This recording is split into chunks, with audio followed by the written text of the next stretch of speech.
Bueno, buenos días compañeros. Mi grupo está conformado por Cristian Asensio, Joan Asprilla, Luis Cepeda y quienes habla José de la Hoz. A nosotros nos tocó el tema plagas económicas en el cultivo de arroz. Como su nombre científico es Oryza sativa.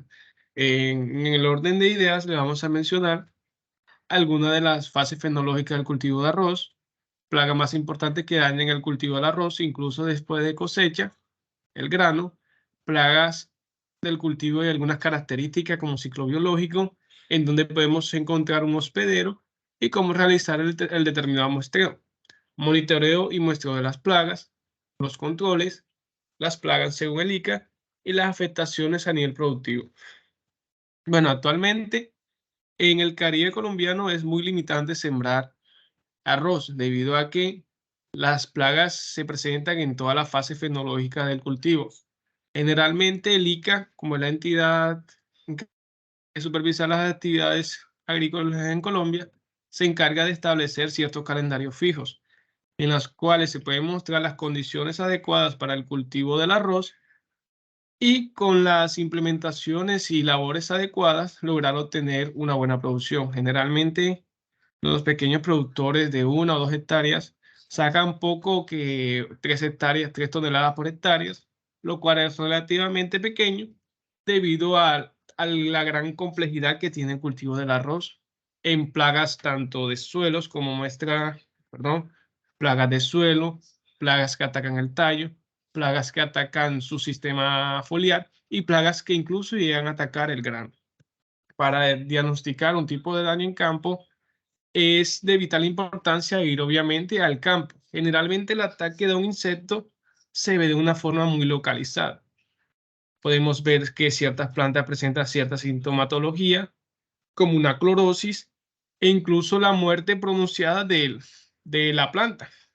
En cambio, cuando notamos alguna deficiencia de algún nutriente, podemos ver un daño muy generalizado. Generalmente las plantas de arroz se cultivan en zonas que son, por ejemplo, parte de la zona bananera y el Magdalena, y requieren mucha cantidad de agua, lo cual es fuente para el desarrollo de muchas plagas. Acá tenemos la fase fenológica del arroz, los cuales en las primeras estancias del cultivo puede llegar a atacar plagas de suelo como barrenadores de las raíces, que pueden causar la muerte parcial o total de la planta. Generalmente es muy difícil saber la sintomatología debido a que la planta generalmente mm, puede llegar a morirse pronunciadamente o presentar clorosis en crecimiento, o incluso algunas de las plagas pueden incluso llegar a cortar toda la parte aérea. En las fases vegetativas, bueno, en este caso, existen ciertas variedades de arroz, los cuales el productor o la entidad encargada del ICA les recomienda al pequeño productor, les recomienda una variedad que es de porte pequeño y con una espiga mucho más grande. Actualmente el hombre ha domesticado a su manera los cultivos, los cuales estos presentan características que desfavorecen a la complejidad de la planta, las cuales las plantas van a estar muy susceptibles a ataques de insectos que pueden llegar a transmitir virus o causar enfermedades, los cuales es malo, pero con el manejo adecuado se puede alcanzar una producción que sería muy buena.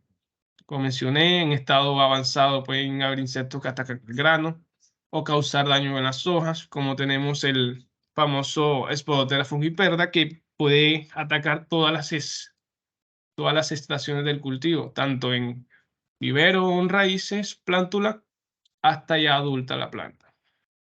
Y en la plaga más importante, según el ICA, tenemos a la gallina ciega, al gusano alambre, al carapacho, como plagas de suelo que atacan a las raíces, algunos masticadores, gusano cogollero, barrenadores como la novia del arroz, que se creen que son de vital importancia debido a la cantidad de huevos que puede colocar en la planta. Insectos chupadores como los chinches de la familia Pentatonidae, que pueden llegar a causar daños, además de transmitir hongos o virus. Bueno, tenemos principalmente a la gallina ciega, que se cree que es de vital importancia porque esta se alimenta de las raíces y hacer monitoreo de esta especie es muy difícil debido a que el adulto coloca sus huevecillos en el suelo, la cual la larva alcanza todo su estado larvario, que puede llegar a durar 9 meses. Si las condiciones ambientales no son favorables, ella puede adelantar este proceso. Generalmente la larva dura 9 meses en el suelo y alcanza su estado de pupa dura de 6 a 9 semanas. Para hacer monitoreo tendríamos que ir directamente al suelo o recoger directamente el adulto. Gusano alambre, que es de vital importancia conocerlo, también se encuentra en el suelo, puede vivir de 4 a 5 años en el suelo y puede causar daños a diferentes estaciones de cultivo, no solo a uno, sino a varios. Puede llegar a causar el daño en varias plantas y es de difícil reconocerlo debido a que se puede hospedar a tanto a 50 como tanto a 60 centímetros de profundidad del suelo. Tenemos al gusano nochero. Obviamente es una polilla nocturna. Para hacer monitoreo de esta necesitaríamos conocer su hábito. Es nocturno. Causa el daño a las plántulas de semillero cortándole las hojas primarias de la parte inferior. Y su estado de larva dura de 14 a 22 días. El daño puede depender debido a en qué instar de larva se encuentra. Debido a que la larva va a ser aún más grande, va a causar mucho más daño por su apetito voraz. Para hacer monitoreo tendríamos que conocer la fenología de el hábito de la polilla y obviamente con trampas de feromonas o de luz que se realicen en la noche. Y tener en cuenta las estaciones o el ambiente, que no sea como lunas llenas que vayan a competir con y nos vayan a alterar los resultados.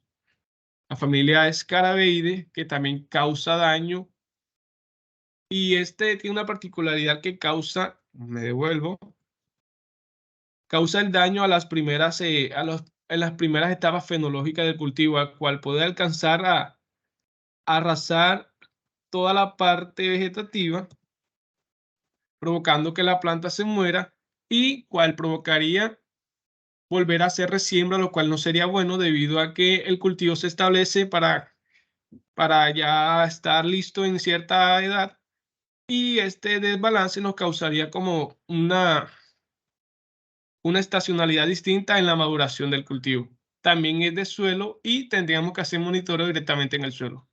Esta es la larva que se tiene de esta familia Scarabaei. Luego tenemos a la plaga del suelo de origen masticador. Tenemos a los diferentes tipos de polillas, familia Noctuide. Generalmente estos son más dañinos debido al gran tamaño que pueden tener y una cualidad de tanto estos gusanos es que estos utilizan las plantas, los arbences como hospedantes alternos. Como medida general, se recomienda hacer un buen sistema de que una vez la polilla coloca sus huevos en la planta huésped, estas se desplazarán directamente al cultivo. Y una vez atacan a la planta, pueden llegar a bajar la producción de hasta 3%, hasta el 65% del sistema de producción. Obviamente una planta no va a estar en necesidad, no va a estar en la disposición de producir un buen grano en este caso. Tenemos al gusano cogollero que causa daño en todas las etapas fenológicas del cultivo. Se considera plaga clave tanto de maíz y como arroz por causar defoliación severa en los cultivos. Es muy resistente a los tipos de insecticidas que se reconocen y se recomienda hacerle un manejo integrado. Tenemos al gusano medidor, que es un gusano sumamente grande, puede llegar a medir hasta 32 milímetros. Es gregaria, esta ataca en manadas y generalmente tiene una cualidad que ella ataca a los tallos mucho más jóvenes. Para hacer monitoreo, generalmente se reconoce porque son muchas las que en realidad atacan al cultivo y causan defoliación y reducen la calidad del cultivo. En sus primeros hectáreas del arma, consumen el 2% del área total del follaje. Ahora vamos con las plagas barrenadores del cultivo del arroz, cual tenemos a Rupela albinea, que es la novia del arroz. Tiene una cualidad distinta debido a que la polilla mayor, la polilla adulta, pone sus huevos en la parte del haz de la hoja y una vez esta emergen, la larva se desplaza hacia el primer y el segundo entrenudo del tallo del arroz y aquí se hospeda hasta que alcanza su estado de adulto. Generalmente para hacer monitoreo de esta tendríamos que ir directamente a la planta, ya que la planta esta va a consumir toda la parte del tallo y la planta no va a poder transportar savia ni fotosimilados y va a presentar una muerte programada. Tenemos a Typhorhiza incertula que también cumple la misma función. Se inserta en el tallo, pero en este caso la larva no se va a desplazar entre los entrenudos, sino que se hospeda en el tallo de la planta y va a consumir toda la parte del tallo de la planta. También se puede observar que la planta va a estar en una muerte pronunciada y los principales daños y pérdidas de rendimiento ocurren en la etapa vegetativa y reproductiva. Esta es como la diferencia de esta y esta. Esta busca los primeros entrenudos y esta se hospeda en el tallo causando el daño. Tenemos a Sesamia infera noctuida que también utiliza los arbences o las plantas, las malezas como hospedante. Esta también se hospeda en el tallo, generalmente puede poner muchos huevos, entre 150 a 200 huevos, es de color crema. Generalmente para hacer monitoreo ya tendríamos que diferenciar las larvas, ya que muchas se parecen, estas tres causan daño en el tallo. Y el tamaño también nos puede ayudar, pero generalmente para monitorear la planta ya nos vamos al daño general de la planta. La planta va a estar quizá con necrosis y una muerte pronunciada. El adulto alcanza hasta 72 días, la larva puede durar hasta 75 días y el adulto emerge a los 12 a cumplir nuevamente el ciclo.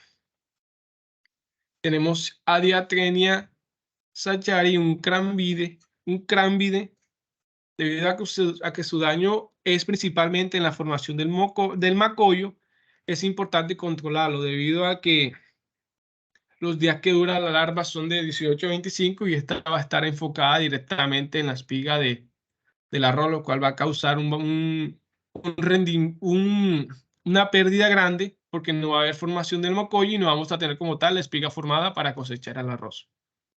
Ahora vamos con las plagas del suelo de origen chupador, en las cuales tenemos a los pentatómides, como conocemos de que son de origen chupador por tener estilete. Estos perforan directamente el grano, transmitiendo virus y causando un daño estético. Además de estético, el grano se va a ver a simple vista bien, pero va a presentar una necrosis y un marchitamiento. Para monitorear chinches tendríamos que ir directamente a la planta y estos también atacan al grano incluso después de cosechado. Se tiene que hacer un manejo integrado debido a que los chinches no solo causan daño en los granos, sino que pueden transmitir virus a las plantas. Tenemos al chinche de Corbe, que es un Leptocoryza oratorius, también causa daño directamente a la panícula, debido a que su gran estilete se penetra al grano, causando la malformación del grano, incluso llegando a causar bandas necróticas en la base de la panícula. En sí, en general, para hacer un monitoreo y muestreo constante, tendríamos que estar enfocado en la fenología del cultivo. Diferentes especies como Spodoptera fungiperda, por aquí está. Para hacer el monitoreo tendríamos que ir directamente a la larva, debido a que la larva es la que causa el mayor tipo de daño por tener aparato bucal masticador, va a causar la defoliación. El muestreo que tiene que hacer directamente en la planta y emergencia en el riesgo completo. Como esta plaga se caracteriza por causar el daño en todas las etapas fenológicas del cultivo, tendríamos que priorizarla, ya que se cree que por umbral de acción deben de haber hasta 2 a 4 plantas por metro cuadrado. Si este umbral de acción supera eso, tendríamos que hacer un manejo integrado. Al igual que muchas de las anteriores, como es el caso del barrenador bipontudo, que se recomienda que deben de haber 2 o 3 larvas por metro cuadrado, por metro lineal para hacer el control. Al igual que la gallina ciega, que son a 5 larvas. Bueno, en este caso los pentatómides se recomienda hacer muestreo con con una trampa de golpeo. Nos desplazamos al lote con una trampa de golpeo y hacemos distintos tipos de golpeo, hasta 10 golpeos. Y si en cada golpeo, en los totales golpeos que realizamos, encontramos 5 chinches, tendríamos que hacer el control, debido a que nos pueden bajar la producción, y recordar que ellos no solo causan daño, sino que también pueden transmitir enfermedades. En general, acá tenemos a muchos, como diatrenia, que es la larva. Se recomienda, esta está en todas las etapas fenológicas del cultivo. El control debe ser directo, el monitoreo, el inicio del desarrollo. Cuando se presenten ya las primeras larvas, se tiene que hacer el muestreo y el control adecuado, debido a que las adultas pueden llegar a colocar de hasta 1000 huevos, como es el caso de la novia del arroz, pero también pueden llegar a ser plagas ocasionales por tener muchos controladores biológicos. Y para realizar control, se recomienda que este es el cuadro de control. Tenemos control cultural, control químico y control biológico. El control cultural es de suma importancia conocer los antecedentes de nuestro lote al momento de sembrar, debido a que muchas de las plagas que mencioné anteriormente utilizan los desechos de cultivos anteriores como fuente hospedero. Además de que algunos pueden permanecer en el suelo, como es el caso de escarábide, se recomienda que por lo menos el suelo se voltee antes de realizar la siembra. Así dejamos expuestos a muchos de las plagas que estén de las cosechas anteriores, y vamos a por lo menos a evitar este tipo de daño que nos dé.